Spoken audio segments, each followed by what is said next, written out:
कोई एबो हम बिहार के पर्दा उठा के करबो प्यार गे मोदी छछा जनाजा हमरा से मिल राजा मोदी छछा जनाजा हमरा से मिल राजा कोई दिन का ओहा तू दीवार रे पर्दा उठा के बढ़िया प्यार रे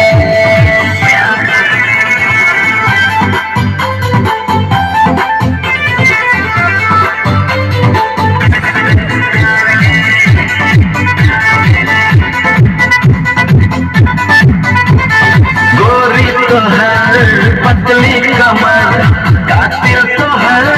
तिरछी नजर दिल को असर दिल के भीतर पर्दा उठा के बढ़िया प्यार रे रात के 12 बजे ये बोला ट्रेन लगे रात के 12 बजे ये बोला ट्रेन लगे वो हम दीवार गे पर्दा उठा के करबो प्यार गे मोदी छछा जनाजा हमरा से मिल राजा मोदी छछा जनाजा हमरा से मिल राजा कोई दिन का ओहा तू